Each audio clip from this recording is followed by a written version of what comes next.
এই ঘুরতে এসেছি। কোথায় এসেছি বলো শোনা? আমরা এসেছি হংসেশ্বরী মন্দির। খেতে বসে পড়েছে, এদের খিচুড়ি দেওয়া হবে। আচ্ছা, নমস্কার বন্ধুরা, আরো একটা নিউ ব্লগে সকলকে জানাই অনেক অনেক স্বাগত। হঠাৎ করে আবার বেরিয়ে পড়েছি আমরা সবাই মিলে ঘুরতে।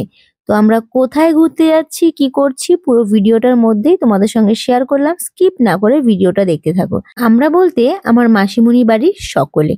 তো আমরা চলে গেছিলাম বাঁশবেড়িয়াতে, বাঁশবেড়িয়া হংসেশ্বরী মন্দির। আর এই যে আমাদের পুচকু, ও কারো কোলে যাবে না, শুধু ওর দিদি ভাইয়ের কোলে উঠবে, তাই দিদি ভাই মাথায় নিয়ে নিয়েছে ওকে। আমরা যখন মন্দিরে প্রবেশ করলাম তখন প্রায় বিকেল 4টে বাজে। এই নিয়ে হংসেশ্বরী মন্দিরে আমার তৃতীয়বার আসা। তো মন্দিরের যাওয়ার পথে এখানে সব ডালা ঢালা বিক্রি হচ্ছে যদি মন্দিরে পুজো দেওয়া হয়। তো আমরা হংসেশ্বরী মন্দিরে পৌঁছে গেছি। হুগলি জেলার বাঁশবেড়িয়ার এই হংসেশ্বরী মন্দিরের কিছু ঐতিহাসিক কাহিনীও আছে। যতটুকু আমি জানি সেটাই তোমাদের সঙ্গে শেয়ার করছি। রাজা রামেশ্বর রায়ের প্রণাম প্রপুত্র নৃসিংহ দেব রায় বাঁশবেড়িয়ার হংসেশ্বরী মন্দির নির্মাণ কার্য শুরু করেন। এরপর সময়ের সাথে সাথে সবকিছুরই পরিবর্তন হতে থাকে। 1802 খ্রিস্টাব্দে মন্দিরের কাজ অসম্পূর্ণ রেখে নৃসিংহদেব মারা যান।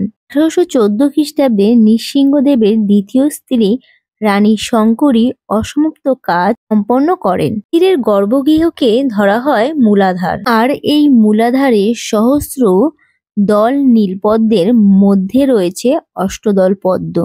আর ঠিক উপরে ত্রিকোণ বেদির মধ্যে রয়েছেন মহাকাল। মহাকালের হৃদয় থেকে উঠে আসা দ্বাদশ দলপদ্মের ওপর এক পা মুড়ে কুণ্ডলিনী শক্তিরূপে বিরাজ করেছেন দেবী হংসেশ্বরী মাতা। আর মানবদেহের প্রধান 5টি নারীর মতো মন্দিরের বিভিন্ন স্থানে রয়েছে 5টি সিঁড়ি। আমরা সবাই মায়ের দর্শন করে তারপরে এখানে মন্দিরের সামনেই বেদি মতো করা ছিল, সেখানে সবাই বসেছিলাম। যেহেতু আমরা সকলে মিলে বাঁশবেড়িয়া দিদিভাইদের বাড়ি গোল পার্কের ওখান থেকে হেঁটে হেঁটেই মন্দিরে এসেছি, তো হাঁপিয়ে গেছিলাম তাই বসেছিলাম। এই যে পুচু বাবার মনটা একটু খারাপ, কেন জুতো খোলা হয়েছে, সে জুতো খুলতে চাইছিল না। তারপর আমরা চারিদিক ঘুরে দেখছিলাম আর দিদিভাইরা সমস্ত কাহিনী আমাকে বলছিল। আর এই যে যেই পথটা দিয়ে আমরা যাচ্ছি না, এখানে ভেতর দিয়ে কিন্তু সুড়ঙ্গ পথ। এই সুড়ঙ্গ পথ ধরেই রাজা রানীরা গঙ্গায় স্নান করতে যেতেন। আর এদিকে দেখো কত চাপা ফুলের গাছ, আর 2-1টা গাছে কিন্তু বেশ চাপা ফুল ফুটেছিল। আর হংসেশ্বরী মন্দির ঘিরে দিদিভাইদের যে ছোটবেলার স্মৃতিগুলো, সেগুলি আমাদের সকলকে বলছিল আর একটু হাসাহাসি করছিলাম। তারপরে আমরা আবারও এসে মন্দিরের সামনে বসে পড়েছিলাম। আমি বলছিলাম যে তোমাদের সবাইকে কি খিচুড়ি দেবো? সে কথা শুনে ফুলদি ভাই আমাকে বলছে যে হলো খিচুড়ির টাইম পার হয়ে গেছে, আমরা বিকেলে এসে পৌঁছেছি, দুপুরবেলা আসলে আমরা ভোগের খিচুড়িটা অবশ্যই পেতাম। আমরা সবাই একসাথে থাকলে এরকম মজাই হয়।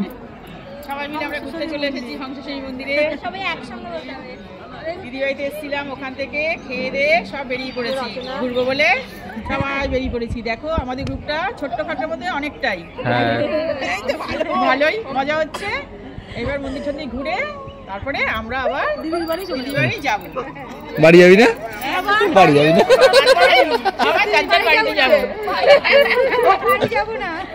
ভালোই লাগছে ঘুরে, কিন্তু আমাদের সাথে একটা সানাই আছে। সানাই মন্দির ঘোরা হয়ে গেছে, এবার আমরা বাড়ির দিকে যাচ্ছি। ফুল পার্টি সবাই কোথায়? বিকেল বেলাটা আমরা সবাই খুব আনন্দ করলাম, এবার বাড়ির দিকে রওনা হচ্ছিলাম। বন্ধুরা, আমার ভিডিওটা আমি এখানেই শেষ করছি। ভিডিওটা কেমন লাগলো অবশ্যই জানিও, লাইক কমেন্ট শেয়ার অবশ্যই করো। দেখা হবে নেক্সট ভিডিও। টাটা।